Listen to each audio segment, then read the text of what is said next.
বাড়িতে সুজি থাকলে বানিয়ে নিতে পারবেন হেলদি এই টিফিন রেসিপিটি। ছোট বড় সকলেই কিন্তু খুবই পছন্দ করবে এই টিফিন রেসিপি। নমস্কার বন্ধুরা, অমৃতাদি কুকিং চ্যানেলে সবাইকে স্বাগত জানিয়ে আবারও হাজির হয়েছি।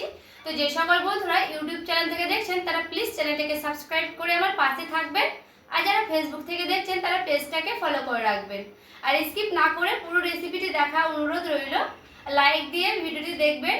তো আজকে আমি খুব কম সময়ে একটি টিফিন রেসিপি তৈরি করে দেখাবো, তো স্কিপ না করে পুরো রেসিপিটি দেখবেন, আশা করছি খুবই ভালো লাগবে। তো চলুন রেসিপিটি শেয়ার করি। এখানে দেখুন বন্ধুরা, একটা আমি বাটি নিয়েছি, আর দেখুন এখানে আমি একটা বাটি নিয়েছি, এই বাটি মেপে নিচ্ছি সুজি। তো আপনারা কিন্তু আপনাদের পরিমাণ মতো সুজি নেবেন, যেমন পরিমাণ কিন্তু করবেন। আর এখানে দেখুন আমি নিয়ে নিচ্ছি 2 বাটির মতো, মাপ মতো কিন্তু আমি মেপে নিলাম। এখানে দেখুন আমি কিন্তু এই বাটির মেপে নিয়েছি 2 বাটি সুজি, তার জন্য নিয়ে নিচ্ছি টক দই। এরপরে টক দইটার সঙ্গে আর সেই সুজিটার সঙ্গে একটু আমি এভাবে মিশিয়ে নেব। তো দেখুন একটু আমি জল নিচ্ছি, সামান্য জল নেব, মানে টক দই বাটিটা একটু বুলিয়ে নেব তার জন্য। তো নিয়ে নিয়েছি। তো এরপরে আমি একটু এইভাবে আবারও একটু এইভাবে মিশিয়ে নিচ্ছি। একটু আমি হাত দিয়ে এইভাবে মাখিয়ে নেব, এতে করে কিন্তু একেবারে দেখুন টক দইয়ের সঙ্গে আর সুজিটার সঙ্গে কিন্তু দেখুন মানে সেট হয়ে যাবে এইভাবে মাখতে মাখতে। আর দেখুন এইভাবে আমি কিন্তু হাত দিয়ে মেখে নিয়েছি। মাখানোর পর দিয়ে দিচ্ছি অল্প পরিমাণে জল। দেখুন আবার একটু হাত দিয়ে এইভাবে নিয়ে নিচ্ছি। তো আর বেশি কিন্তু জল দেব না, এইভাবে কিন্তু আমি রেখে দিচ্ছি প্রায় 5 থেকে 10 মিনিটের মতো রেস্টে। এতে করে ফুলে যাবে সেই সুজিগুলো। আমি 5 মিনিট পর ফিরে এলাম, আর দেখুন ঢাকনাটা কিন্তু আমি উঠিয়ে নিয়েছি। আর দেখুন জলগুলো কিন্তু একেবারে টেনে নিয়েছে। দেখুন ওই বাটির মেপে আমি দিয়ে দিচ্ছি 1 চামচের মানে 1 বাটি সেই ময়দা। এরপরে ময়দাটাকে দিয়ে আর সেই সুজিটাকে দিয়ে একটু ভালো মতো করে এইভাবে আমি মিশিয়ে নিচ্ছি। এরপরে দেখুন সেই ময়দাটাকে দিয়ে আমি খুব ভালো মতো করে এইভাবে মিশিয়ে নিচ্ছি। আমি দিয়ে দিচ্ছি জল অল্প পরিমাণে।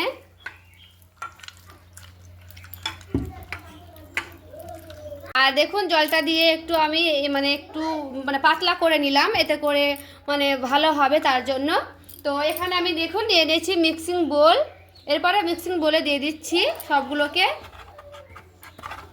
এইভাবে কিন্তু একটু ভালো মতো করে মাখিয়ে নিয়ে তারপরে কিন্তু এইভাবে পাতলা করে ব্যাটারটা করে নিয়ে তারপরে মিক্সিতে দিয়ে দিলে খুবই ভালো হবে।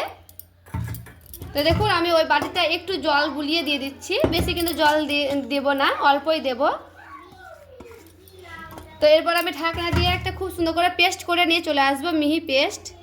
দেখুন আমি কিন্তু খুব সুন্দর করে একটা পেস্ট করে নিয়ে চলে এসেছি। আর দেখুন কি সুন্দর একেবারে ক্রিমের মতো লাগছে দেখে, একেবারে ক্রিমের মতো কিন্তু হয়ে যাবে। আর দেখুন দানা দানা কিন্তু নাই, এখানে কিন্তু দেখে নিতে হবে, যদি একটু দানা দানা থাকে তাহলে কিন্তু আর একটু ব্লেন্ডারে ব্লেন্ড করে নিতে হবে। তো এখানে কিন্তু হয়ে যাবে। তো এখানে আমি ওই বাটিটাই কিন্তু নিয়ে নিয়েছি আবারও। তো বাটিটা আমি এইভাবে আবারও ঢেলে নিচ্ছি। এখানে দেখুন বন্ধুরা একটা হ্যান্ডের সাইজে আমি এইভাবে একটু ফেটিয়ে নিচ্ছি।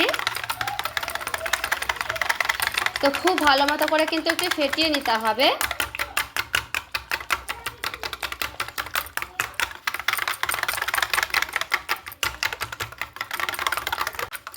আর আমি 5 মিনিটের মতো কিন্তু খুব সুন্দর করে ফেটিয়ে নিয়েছি। এখানে আমি একটু ঢাকা দিয়ে রেখে দিচ্ছি প্রায় 5 মিনিটের মতো, বেশি কিন্তু রাখবো না, 5 মিনিট রাখলেই হবে। তো এখানে চলুন আমি চাটনি তৈরি করে নিচ্ছি। আমি একটা কড়াই বসিয়ে নিয়েছি, কড়াই দিয়ে দিচ্ছি অল্প পরিমাণে জল। তো যেহেতু আমি এখানে চাটনি করব টমেটো দিয়ে, তো এখানে আমি 2টো টমেটো দিচ্ছি। তো টমেটো দুটোকে কিন্তু আমি গোটা গোটাই দিয়েছি। এরপরে আমি ঢাকা দিয়ে দিচ্ছি। তো ঢাকা দিয়ে একটু আমি ভালো মতো করে সেদ্ধ করে নেব টমেটোটাকে। আর এখানে দেখুন বন্ধুরা খুব ভালো মতো করে কিন্তু আমি টমেটোটাকে সেদ্ধ করে নিয়েছি। তো গ্যাসটাকে আমি বন্ধ করে নিলাম এখানে। আর এখানে একটু ঠান্ডা করার জন্য রেখে দিলাম টমেটো দুটোকে। এখানে দেখো সেই টমেটোটাকে আমি সেদ্ধ করা টমেটোটা নিয়ে চলে এসেছি।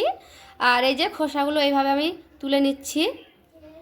খোসাগুলো কিন্তু অটোমেটিকই ছুটে যাচ্ছে, দেখে বুঝতে পারছেন। এই যে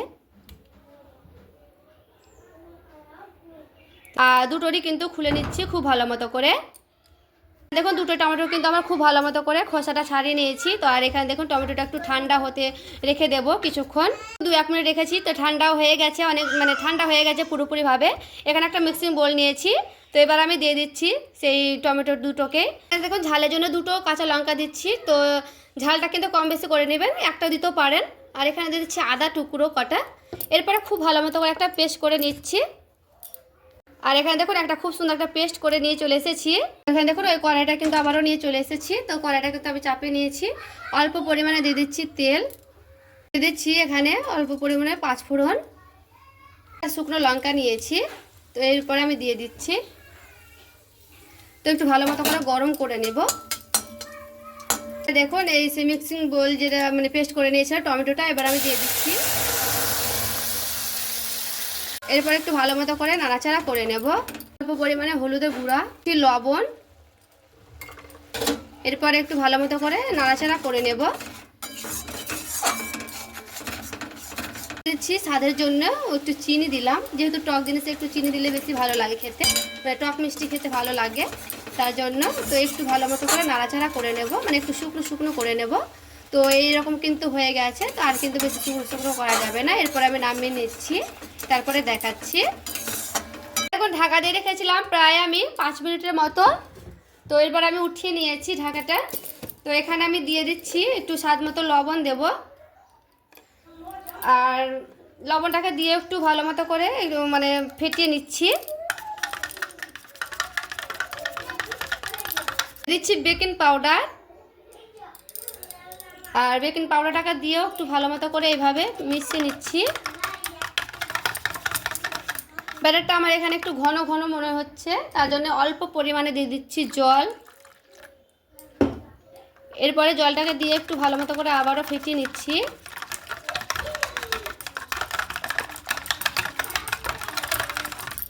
এরপরে কিন্তু হয়ে গেছে। আর দেখুন কেমন আমি ঘনত্বটা রেখেছি, এই যে এরকম কিন্তু আমি ঘনত্বটা রেখেছি। তো চলুন পুরোপুরিভাবে কিন্তু রেডি করে নিয়েছি। এরপর আমি ভেজেও দেখাচ্ছি। আর এখানে দেখুন একটা ফ্রাই প্যান বসিয়ে নিয়েছি। তো ফ্রাই প্যানে কিন্তু আমি অল্প পরিমাণে দিয়ে দিচ্ছি তেল, একটু ছিটা দিয়ে দিচ্ছি জলে। এবার আমি ব্যাটারগুলো নিয়ে নিচ্ছি। দেখুন এখানে আমি দিয়ে দিচ্ছি ব্যাটারগুলোকে। তো এখানে আমি 2 ডাবু করেই দিলাম। তো আবারও কিন্তু এভাবে একটু ঘুরিয়ে নিলাম। তো আবার আমি ঢাকা দিয়ে দিচ্ছি। আর দেখুন ঢাকনাটা আমি উঠিয়ে নিলাম। আর এই যে দেখুন পুরোপুরিভাবে কিন্তু সেদ্ধ হয়ে গেছে, দেখে বুঝতে পারছেন। এরপর আমি এইভাবে হালকা করে এইভাবে তুলে নেব। এই যে দেখুন বন্ধুরা খুব সুন্দর করে কিন্তু টিফিনটা উঠে গেছে। টিফিনটা দেখুন দেখতে কতটা সুন্দর হয়েছে। তো এটা আমি নামিয়ে নিচ্ছি। দেখুন আবারও আমি কিন্তু দিয়ে দিচ্ছি। তো এখানে আমি 2 ডাবু করেই দিলাম। তো আবারও কিন্তু এইভাবে একটু ঘুরিয়ে নিলাম। তো আবার আমি ঢাকা দিয়ে দিচ্ছি। এইভাবে সবগুলো কিন্তু আমি টিফিন বানিয়ে নিচ্ছি, তারপরে আবারও দেখাচ্ছি। আর দেখুন এটাও কিন্তু হয়ে গেছে। আর দেখুন দেখতে কতটা সুন্দর হয়েছে। আবারও দেখুন করে নিয়ে চলে এসেছি, আবারও কিন্তু উঠিয়ে নিলাম। দেখুন বন্ধুরা টিফিনগুলো কিন্তু নামিয়ে নিয়ে চলে এসেছি। আর দেখতে দেখুন কতটা সুন্দর হয়ে, দেখে কিন্তু বুঝতেই পারছেন। তো সবগুলো টিফিন কিন্তু খুব ভালো মতো করে বানিয়ে নিয়েছি। সবগুলো কিন্তু খুব সুন্দর হয়েছে, পারফেক্টভাবে। দিয়েছি সে চাটনি। আর চাটনিটা দেখুন দেখতে কতটা লোভনীয় হয়ে, যে কোনো টিফিনের সঙ্গে খেতে পারবেন এইভাবে চাটনিটা বানিয়ে। চাটনিটা কিন্তু খেতে খুবই ভালো হয়। তো বন্ধুরা আজকের আমার এই টিফিন রেসিপিটি ভালো লেগে থাকলে প্লিজ একটি লাইক করবেন, আর বন্ধুদের সঙ্গে শেয়ার করে দিবেন। আর দেখুন আমি একটা ছিঁড়েও দেখাচ্ছি টিফিনগুলো কতটা নরম সফট হয়েছে, দেখে বুঝতেই পারছেন। এই যে দেখুন কি সুন্দর একেবারে কিন্তু নরম সফট হয়েছে, খেতে কিন্তু দারুণ লাগে। আর এইভাবে কিন্তু চাটনির সঙ্গে খেতে কিন্তু দারুণ হয় এই টিফিন রেসিপিটি। তো বন্ধুরা ভালো লেগে থাকলে প্লিজ একটু লাইক করবেন, চ্যানেলটাকে সাবস্ক্রাইব করে আমার পাশেই থাকবেন। তো দেখা হচ্ছে আরও একটি রেসিপির সঙ্গে। সবাই ভালো থাকবেন, সুস্থ থাকবেন।